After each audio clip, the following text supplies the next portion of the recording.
Assalamualaikum. Saya ucapkan terima kasih atas kunjungannya di channel ini.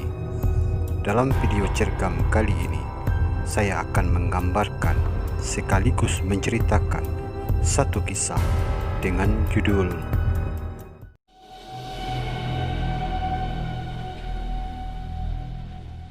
Kisah kali ini terjadi pada Rustaman sekitar 5 tahun yang lalu, yang pada waktu itu Rustaman bersama 3 orang kawannya pergi memancing ke Sungai Rayo, sebuah aliran sungai yang terletak di kaki Bukit Malintang, berjarak sekitar 2 km dari kampung mereka. Jalan menuju Sungai Rayo harus melewati hutan yang menaungi Bukit Malintang. Konon jarang orang-orang yang melewatinya karena banyak orang yang mempercayai di salah satu kawasan di Bukit Malintang terdapat kampung orang Bunian. Orang Bunian dipercaya merupakan makhluk gaib yang digambarkan memiliki kemiripan dengan manusia. Namun makhluk yang satu ini tidak hidup di dimensi manusia. Konon orang Bunian hanya akan menampakkan wujudnya kepada orang-orang yang mereka inginkan. Orang Bunian pun punya kehidupan mereka masing-masing, layaknya kehidupan manusia, yaitu beranak pinak dan juga memiliki sistem pemerintahan mereka tersendiri. Orang Bunian sudah begitu melegenda secara turun-temurun bagi masyarakat Minangkabau di Sumatera Barat. Setelah melakukan perjalanan menyusuri hutan, sampailah Rustam dan kawan-kawannya di tepian Sungai Rayo. Sesampai di lokasi, awalnya Rustam dan kawan-kawannya memilih lokasi memancing di salah satu lubuk yang konon banyak ikannya. Sekian lama menunggu, karena tidak mendapatkan hasil pancingan, akhirnya mereka pun sepakat untuk berpindah ke arah hulu sungai. Di sana mereka berpencar, namun dengan lokasi yang masih berdekatan. Waktu terus bergulir. Setelah mendapatkan beberapa tangkapan ikan, Rustam pun mencari tahu keberadaan kawan-kawannya, namun tidak seorang pun yang terlihat. Sambil memanggil-manggil nama kawan-kawannya, Rustam terus mencari keberadaan mereka. Ada rasa heran dan tanda tanya di hati Rustam. Kemanakah 2 sahabatnya itu? Rustam terus mencari kawan-kawannya, namun tidak membuahkan hasil. Rustam pun lantas mengemasi perlengkapan pancing dan berniat ingin pulang. Ia berpikir, mungkin kedua kawannya telah pulang terlebih dahulu. Hari pun mulai beranjak sore. Dalam kebingungannya, Rustam segera bergegas menyusuri jalan pulang. Sekian lama Rustam menyusuri jalan yang sebelumnya ia lalui. Namun jalan setapak yang ia lalui tidak kunjung sampai menuju perbatasan kampungnya. Hari menjelang malam, Rustam tak putus asa terus mencari jalan menuju ke kampungnya. Jalan yang ia harapkan tidak bertemu. Dalam kebingungannya, Rustam justru menemukan sebuah pondok yang tidak berpenghuni, yang sebelumnya ia sendiri tidak pernah melihat pondok tersebut. Rustam yang sempat berencana untuk tidur di situ berharap pemilik pondok datang.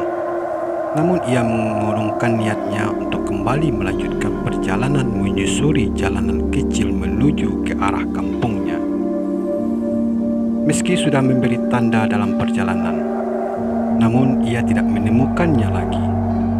Dalam perjalanan itu, Rustam pun melihat 2 orang mengenakan baju berwarna hitam. Anehnya, saat Rustam memanggil-manggil orang tersebut, orang itu tidak merespon sama sekali. Rustam pun terus menyusul dan bergegas untuk bisa menghampiri kedua orang misterius tersebut. Namun semakin cepat langkah Rustam, semakin menjauh pula kedua orang yang ia lihat di depannya. Dan disinilah mulai terjadi hal-hal yang berbau mistis. Rasa lelah dan lapar menjadi satu. Rustam pun akhirnya memutuskan untuk kembali menyusuri jalan yang sebelumnya ia lalui. Ia berniat untuk kembali ke pondok yang ia lihat sebelumnya. Ia berpikir mungkin ada baiknya ia beristirahat sambil menunggu pagi tiba. Di bawah cahaya rembulan, Rustam terus melangkah, dan dari kejauhan pondok itu mulai terlihat. Namun anehnya bukan hanya saja pondok yang terlihat. Perlahan di bawah cahaya rembulan, terlihat samar-samar ada banyak rumah seperti suatu perkampungan.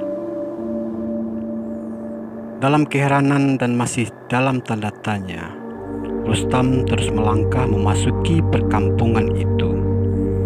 Rustam pun mengamati setiap sudut di perkampungan itu.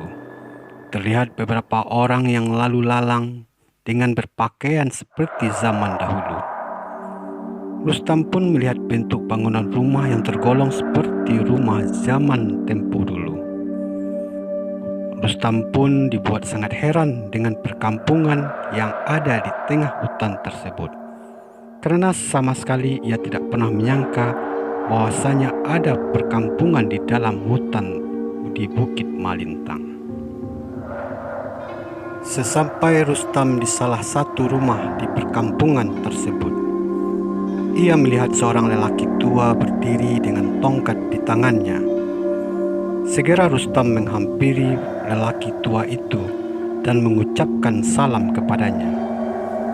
Rustam pun menanyakan perihal tentang jalan pulang menuju ke kampungnya. Lelaki tua itu pun menyarankan agar Rustam sebaiknya menunda perjalanan pulangnya, karena dikhawatirkan akan tersesat lebih jauh. Dan lelaki tua itu pun meminta Rustam untuk bermalam saja di rumahnya. Karena rasa lelah, akhirnya Rustam mengiyakan permintaan lelaki tua tersebut.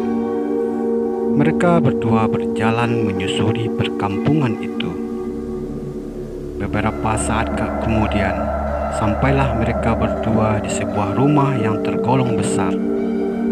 Rumah itu terlihat lebih mencolok dari rumah-rumah lainnya. Rumah dengan nuansa Minangkabau itu terlihat sangat kokoh. Lelaki tua itu pun mempersilahkan Rustam untuk beristirahat di salah satu biliknya.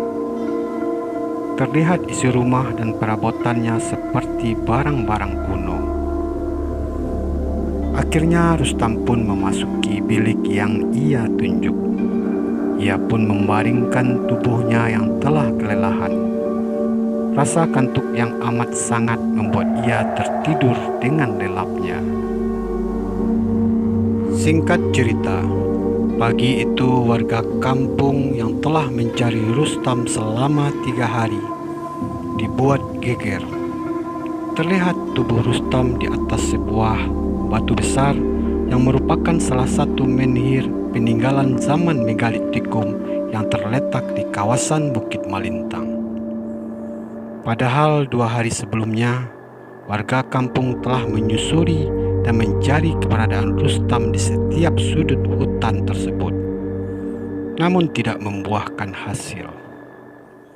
Memang tidak bisa dipungkiri bahwa alam gaib itu memang ada, seperti halnya dengan alam bunian, yang tidak hanya dipercayai keberadaannya oleh orang Minangkabau, tetapi juga seluruh suku yang ada di Nusantara, seperti Pulau Sumatera, Kalimantan, hingga sampai Malaysia. Akhirnya tubuh Rustam pun dibawa oleh warga kampung ke rumahnya. Beberapa hari setelah diobati, kemudian kondisi Rustam pun telah membaik dan pulih seperti sedia kala. Hingga saat ini cerita tentang orang bunian masih dipercayai keberadaannya, dengan berbagai kisah dari orang-orang yang telah dipertemukan dengan orang bunian. Wallahu a'lam bishawab. Demikianlah video cergam kali ini. Sampai jumpa di video cergam lainnya. Jangan lupa untuk komen, like, dan subscribe. Terima kasih atas kunjungannya. Wassalam.